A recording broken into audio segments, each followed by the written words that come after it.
Let's get to the point. Let's roll. Oh, never mind. Hey, everybody. Happy Tuesday. It is Tuesday, April 25th. Welcome to studentloanjustice.org. We have some points to make tonight, some very pointy points. I'm going to talk about 5 fast, true facts that almost no one knows about student loans. These are very important points, actually. And if you knew them, and more importantly, if everyone in the country knew them, it would completely change everything about the public conversation around student loans. So before I begin, welcome to Student Loan Justice. We are the oldest, largest, first, and only true grassroots group fighting only and absolutely for student loan justice. We've been around for 18 years now. Justice never sleeps, as they say, and oh, how true that can be sometimes. We've been doing this for 18 years, guys. We're fighting for 2 things: the return of bankruptcy rights to student loans, which is by far and away the most important thing as a practical matter.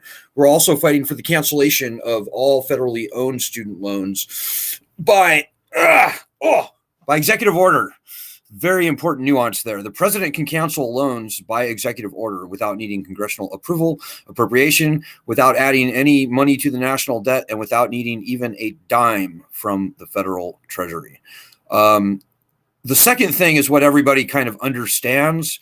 The first thing, however, is far more important than the second thing. In other words, we're not going to see meaningful student loan cancellation unless and until we get the constitutionally enshrined right of bankruptcy back. And that's the most important policy point that I will make for you here tonight. Probably the most important policy point I'll ever make on the student loan issue. So we've been around, as I said, for 18 years now. We've been featured on 60 Minutes and the New York Times and Fox News and you name it. We've been on it at one point or another. We don't know much about anything, but we know a lot about student loans. So you came to the right place. Most people that are new to our group, they pretty much know 2 things. They have student loans and they suck.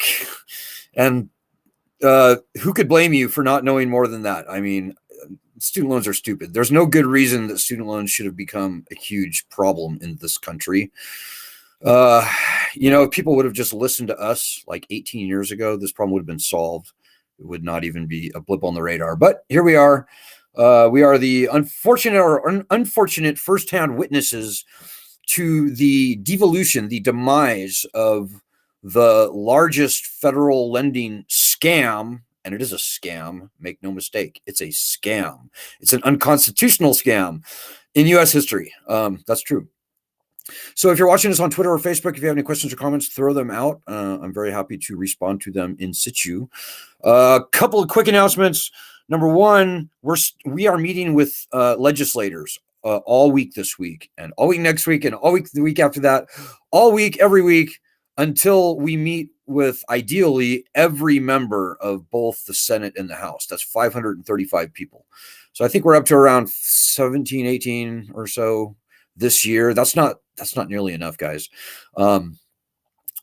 So what will make that happen is you. So I'm going to ask you right now, especially if you're new to the group, get us into a meeting with your House rep, everybody has one, and both of your senators. Call them. Say that you would like to talk about student loans. You should probably say that you'd like to talk to their judiciary staffer, which is kind of a little bit of a wrinkle. Very important, though. And tell them that you want to bring someone from Student Loan Justice on.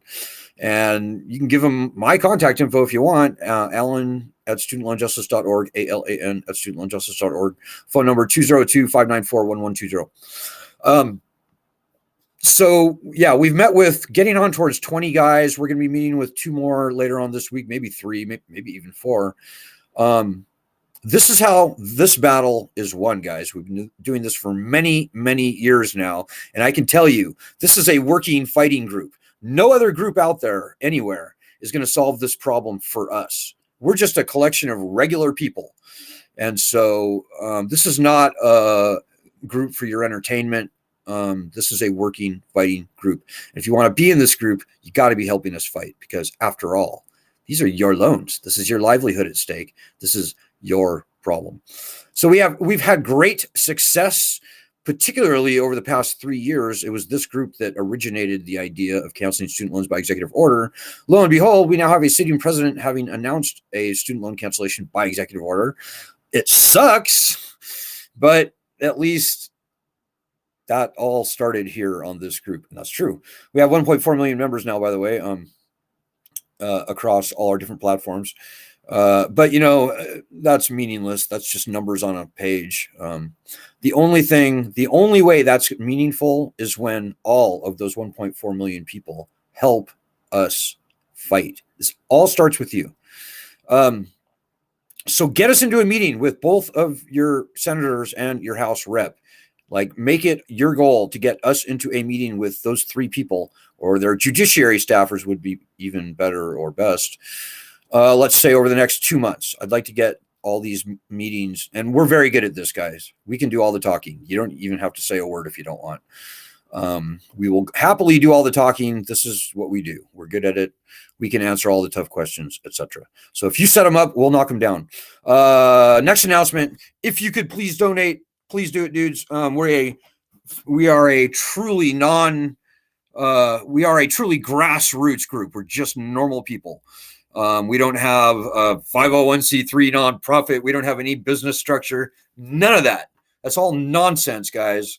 We're not trying to build an empire here. We're trying to solve a problem. And the most efficient way for us to solve the problem is with normal people like you and me fighting together. So we need very, very little money to survive, thrive, fight, and win this battle. Can't do it on nothing, though, guys. We cannot do it on absolutely nothing. So if you appreciate the work that we've done, that we're doing, and all that we are truly poised to accomplish, I hope you'll kick something in, because I suck at fundraising and I freaking hate doing it. So tonight, let's get to the point, shall we? There's so much misinformation out there about student loans. And by the way, I'm looking for your questions and comments now on Facebook and on Twitter. So much misinformation out there, ladies and gentlemen. I'm going to throw some bullet points at you tonight. These are very easily verifiable, provable facts that almost no one else in the country knows. So, and in no particular order, I haven't written these down or anything. It's just so many important research discoveries that we've made over the years that, for whatever reason, the media has failed to report. So nobody knows these things, and they need to know. Number one, people like to say this is a younger person's problem. Every time we talk about student loans, somebody goes, "Yeah, when I was a boy, this and that, and those kids, they need to." And, in their head, they're thinking of like spring break and kids and Fort Lauderdale and beer and college. Why wouldn't they? In fact, point number one, older people now outnumber younger people with student loans. It's true. And on balance, on average, older people owe far more than younger people. That's true. And here, I'll prove it to you. Let me do a quick screen share here. And you can see the data for yourself. This comes directly from the Department of Education. We did this research a couple of years ago. The numbers I'm about to show you are a little bit they're a little old. They're probably a couple of years old now, I think. It's only gotten worse since then, since 2 years ago. Or when did we rate this thing? We wrote this thing December 25th, 2020. So about 2.5 years ago. It's true. People over the age of 35, there's 22.7 million of them. Under the age, under 35 is 22.6 million. And on average, the older crowd, the over 35 crowd, owes 177 more on average. Or no, sorry. 154% more on average. Similarly, and this is very interesting. There are more people over the age of 50 than under the age of 25 with student loans. And on average, the over 50s owe 277% more on their loans than the under 25 crowd. That should shock you, because you know how loans are supposed to go. You start out with a high balance, you pay off the loan, the balance gets lower over time, and eventually you pay off the loan and the loan goes away. Well, that clearly is not happening with student loans. And I could go into that for a while, but I'm going to just leave it there at that. We've got 4 other points to make tonight, but that's pretty crucial, particularly if you live in states like, I don't know, Arizona or Florida. There's a lot of old people. I guarantee you, Ron DeSantis, the governor of Florida, whoever the governor of Arizona is it still the one guy? Anyways, people need to know that. I don't think the governors of Arizona or Florida know that older people outnumber younger people with student loans. It's true. And you heard it here first, and you heard it here only. Very true point. So number 2,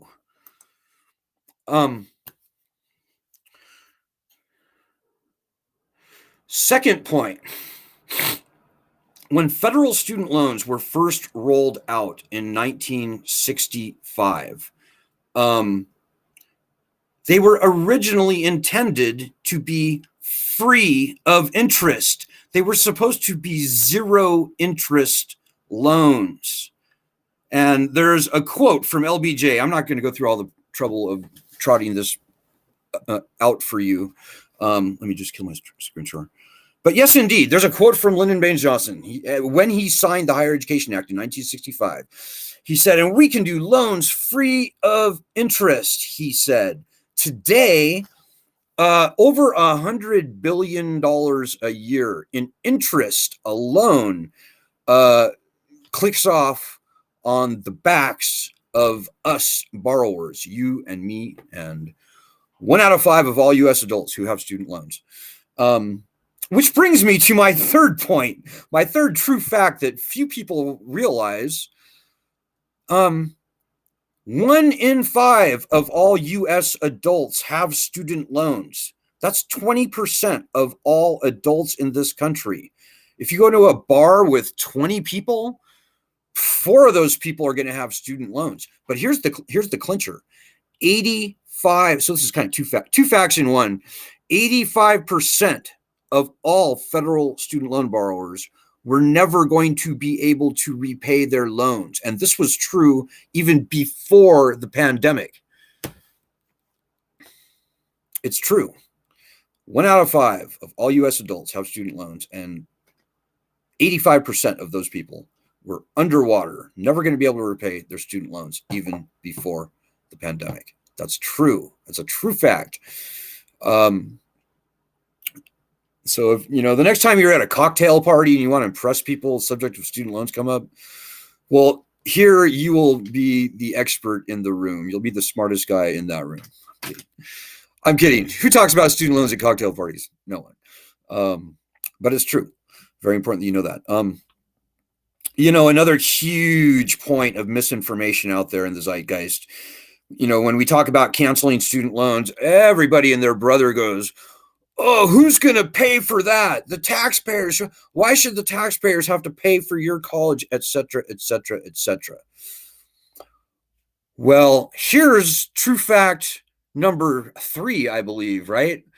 The overwhelming majority of federal student loan debt, the 1.6 or $7 trillion that we hear about all the time, the overwhelming majority of that is profit for the federal government. The federal government has been repaid. And if you count all the people who have successfully repaid their loans over the past 12 or longer years, every nickel of federal student loan debt could be canceled tomorrow, and the federal government would still probably be making a modest profit on the deal. They'd be more than breaking even. So canceling student loans is not a true cost to the citizens. It's not. And I've gone on Fox News and battled many other people toe to toe, people so-called experts on this point. and they are wrong. They are conflating profit. So in other words, they are conflating canceling profit with losing money, which is ridiculous.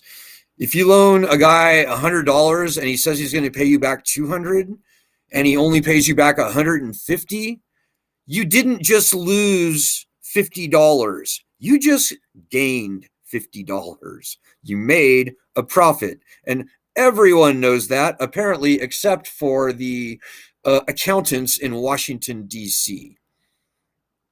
So that's point number three. True fact number three. True fact number four. The government makes a profit not only on student loans, as I said before, the government makes a profit, not a loss, a profit on defaulted student loans. I'm going to say that one more time. That's how important this point is. The government makes a profit, not a loss, a profit on defaulted student loans. That has been true for years and decades. And, you know, I think I can probably whip up a quick graph for you just to show that. You know, credit card companies, commercial banks, you name any other lender in this country, including the government for other government loans. No other lender in the country makes a profit on defaulted loans. It just does not happen. Credit cards are thrilled to get back 10 cents on the dollar for a defaulted credit card. Well, it turns out that the Department of Education gets back more than $1 on the dollar for defaulted student loans. And here's a quick graph. If you look at the universe of federally made and guaranteed loans out there, and this is 2010 data, you see the recovery rate. So if you get back 10 cents on the dollar on a defaulted loan, then your recovery rate is 0.1, right? It's that fraction. So if you look at the universe of federally owned, federally made, or federally guaranteed loans as of 2010, and here's the break-even point, and above 1 is profit. You look at all the different universe of loans out there: DOT loans, BIA loans, renewable energy loans, business loans, home loans, agriculture loans. All these federal loans have a recovery rate of less than 1, as you would expect. Well, for defaulted student loans, wow, what happened? All of a sudden, the government is getting back more than $1 on the dollar. And I don't want to get too far in the weeds here, but that was true in 2010. It was true in 2004, easily vettable and provable by nothing more than looking at White House budget. And indeed, according to the 2022 White House budget, the government is still making over $1 on the dollar for defaulted loans. The recovery rate is more than 100%. And remember, and this is a critically important point, today, as opposed to 2010, today, the loans are now made and owned by the federal government. So today, there is far more profit baked into these new federal, they're not new, they're 13 years old now at this point by and large. There is far more profit baked into these loans from the get-go for the government today than there was back in 2010, where private banks actually owned the original loan. So defaulted loans are far, far, far more profitable for the federal government today than they were in 2010, because of what I just said. It's it may sound a little confusing, but if you think about it, it's actually not. This is a defining hallmark of a predatory lending system, ladies and gentlemen. This should be very concerning to you. If you know any economists, show them. And first of all, they probably won't even believe you. They'll say, no. You don't know anything about economics. No. no one makes a profit on a defaulted loan. It just does not happen in lending in this country or any other. Does not happen. It does happen. It happens for student loans. So that was point number 3. True fact number 4. I hope I'm not making more than 5 points. Point number 4. I think I'm on number 4. Point number 4 is very important. This is a true fact. In over a third of U.S. states, student loan debt exceeds the entire state budget. And again, you can very easily, here's an article that bears that out. You can very easily go to the Department of Education and you can tabulate the debt by state of federal student loan debt. You can do a reasonable estimate for private student loan debt, and you can reproduce this map here. And if there's any reporters, producers, or other journalists out there, I would urge you to do that because nobody knows this. Like, again, I don't think that Ron DeSantis knows that while the state budget of Florida is $80 billion, the people of Florida owe $120 billion in mostly federal student loan debt. So, in over a third of U.S. states, student loan debt exceeds the entire state budget. Very, very important. And, this is something that every governor in the country should be aware of. And by the way, most of the states where student loan debt does not exceed the state budget, it's very close, like 90% or 75% or 80%. There really are almost no good states on this particular metric. But here you can see the states for yourself. And I just think that's an incredibly important point that should carry a lot of value, informational value for people, particularly people in those states. And as you can see from the map, there's a real cluster in the southern states, including Texas. But, we also see it in the Midwest. We also see it out west in states like Nevada, Colorado. So that's pretty important, guys. So the 5th point, and this is a bookend to the first point. This again is something that nobody knows. Everybody assumes exactly the opposite. And let me just dial it in for you right now. People think of student loan borrowers. Yeah, they think of spring break in Fort Lauderdale and college and beer and all that kind of stuff. They think of kids, which is wrong. But they also think liberals. They think student loans are like, liberal. And I'm talking about conservatives. They're like, blue-haired, ponytailed liberals with nose rings and, tie-dye shirts and these elitist attitudes and liberals, Well, ladies and gentlemen, you need to realize, everybody needs to realize in the country that most student loan borrowers aren't liberals. Most student loan borrowers are either self-identified as being Republican or independent. It's true. And this relies on Gallup polling and also Pew Research. But this is many years worth of polls, many years worth of, I assume, pretty good data from Pew and Gallup, where they polled people who had been to college. So in other words, people who had been to college, maybe they graduated, maybe they didn't, they'd been to college. And it's conclusive that Republicans and independents, it's about an even split between Republicans and independents and Democrats. Now, it's still true that there are more Democrats than Republicans with student loans, but there are more Democrats that I'm not sure if I said that right. It's true that there are still more Democrats than Republicans with student loans, but there are more Democrats than Republicans, period, in the nation. That's been true for my lifetime.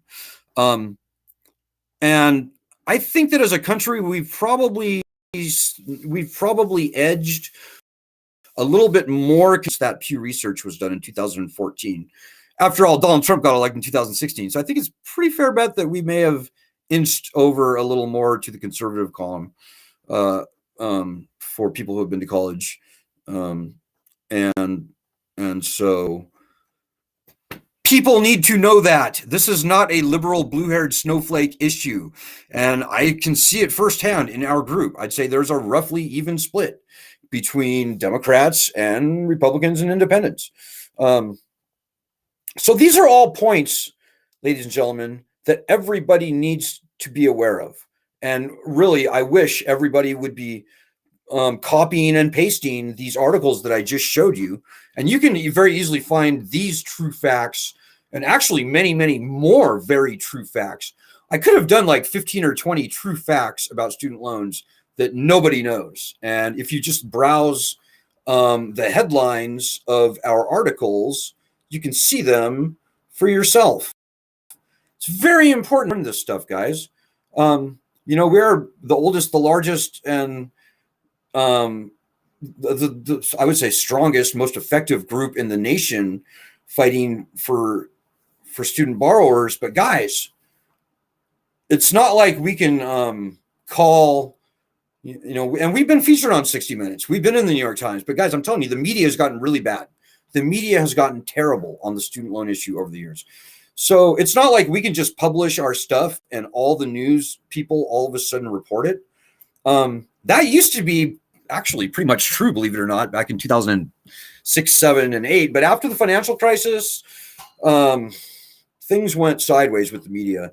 And so we have to do basically guerrilla marketing of these true facts these days. You need to go and you need to actively spread the truth about this unconscionable, predatory lending system. So I don't want to overwhelm you with more facts, but I just like 5 or 6 just came into my head that you really do need to know about. So maybe I'll save that for a later date. So if you have any questions or comments, and if I can see them on Facebook and or Twitter, I will happily respond to them. If I could just quit talking over myself. Hey, Christina Winton from Arizona. How are you, Christina? Christina says, confirmed meeting time for Friday with our meeting. And it looks like it will just be me, you, and someone else. Okay.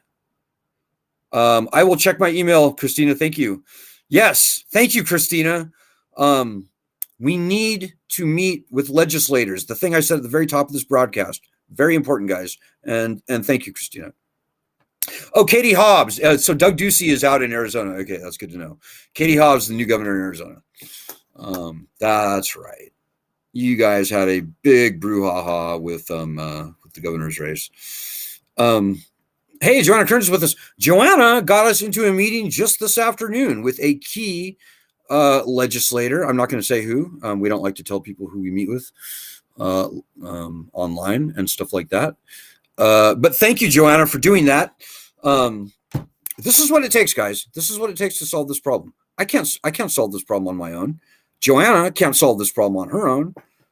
Christina can't solve this problem on their own. You're not better than them, by the way. They are normal people, just like you. And they've got all the stress of student loan debt that you have. And they've sacrificed and they've been suffering many harms over many years because of these loans, just like you. You've got to get your back into this fight, ladies and gentlemen. We will be buried by the bullshit that our opposition seeds in the media, in the zeitgeist, and in and around Washington, D.C., in the halls of Congress. We will be overwhelmed and buried by that bullshit from our opposition if we let them. Now, with 1.4 million people on our group, we could extinguish student loans, public and private, federal and private. We could extinguish these loans from existence if 1.4 million people on our group were doing things like, for example, our daily actions, which we do almost every day and which you can see right there. You can go to our website, studentloanjustice.org, and see the daily actions that we do. You don't even have to do them every day. Maybe once a week, you go and you look and you do a week's worth and they're very quick, by the way. Typically, like today's daily action took probably not more than about 25 seconds to do. It's like retweet this, retweet that. But when 1.4 million people do that every day, that is a political hammer, the likes of which we have never before seen in this country. If Senator Dick Durbin were to get 1.4 million phone calls in a day telling him to return bankruptcy to student loans, first of all, it would melt their phone bank. They probably couldn't even handle a hundredth of that volume or even a thousandth of that volume. We would overwhelm every Twitter account. We'd probably make national news. The fact that 1.4 million people retweeted a tweet to President Biden or President Trump or whoever the next president is or whatever. 1.4 million people is an army, guys. It's an absolute army. And quite frankly, we should have 38 million people in our group. And I'm actually not kidding you. As I said, 85% of all federal student loan borrowers were never going to be able to repay their loans before the pandemic. That's 38 million people going to losing sleep over their student loans at night. Those are 38 million people that need to be fighting with us. You know, we're a fiercely nonpartisan group, guys. Anyone with student loans, no matter what their political disposition is very welcome in this group. Quite frankly, we pretty much hate both parties at this point. It's kind of a good cop, bad cop thing. There's the black hats and the white hats. Republicans have the black hats. The Democrats pretend they're the hero. They're not. The Democrats betrayed us last congressional session. It was quite frankly disgusting. So you're very welcome in this group, no matter what your political stripes may be. This problem transcends the, I would say, artificial partisan divide that seems to be dividing this country right now. You know, I think the wealthy people put that partisan divide into place. I truly do, because the wealthy people in this country have never been in a better financial position, and they want no changes. So they want us squabbling amongst ourselves about culture war issues that, and think about this, do rich people, does it really impact their bottom line one way or another, whether transgender person is spokesman for Bud Light or not? No, it doesn't. Do rich people, does it impact their bottom line if women can get abortions or whether they can't? No, it does not impact their bottom line. Do wealthy people suffer or benefit financially one way or the other pick your cultural issue. Pick your culture war issue. And you will see that they do not cost, or sometimes they benefit, but they definitely don't cost the wealthy elite in this country any money. It's called divide and conquer, ladies and gentlemen. And I can only hope that there's some smarter people out there who aren't going to fall for it. So anyways, whatever your political stripes, you're very welcome in this group, and we need you. And quite frankly, I think our political diversity on this group is our greatest strength. And we're going to need political diversity, guys, because this coming session is going to be difficult. We got a Republican-controlled House. We have a democratically controlled Senate. We need to hit both sides, and we need to cut through all the nonsense. So I hope that makes sense. I've gone a little bit over my time tonight, so I'm going to cut it short. Maybe the final thing I'll just say before I sign up for tonight, again, and I'm really sorry to have to say this, but dude, just please donate. If you appreciate all the work that we've done on this group, all that we've accomplished, and all that we're poised to get done, please donate. It's very rough for us this year. A lot of despondent people out there. Currently, we need to raise around $360 this week. So that's like 18 people donating $20 or more. Is that right? Yeah. 18 people donating $20. That's what we need to survive and thrive and pay our phone bill, or actually our email bill this week. So please help with that. I'll be back tomorrow, Wednesday. Do the daily actions. Rewind this broadcast if you have any questions. I know I say a lot, and it can be overwhelming. But you came to the right place if you want to solve the student loan problem, and only we will solve this problem. The talking heads won't solve this problem. They will pimp this problem. We've been around for 18 years, guys. There's no good reason for that. We should have been done 2 or 3 years ago, but for the bad politics in this country, and but for the fake pretend operators in and around Washington, D.C., including these NGO nonprofits. But that's another story. I'll see you tomorrow night. Godspeed doing the daily actions, and God bless everyone. I'll see you tomorrow.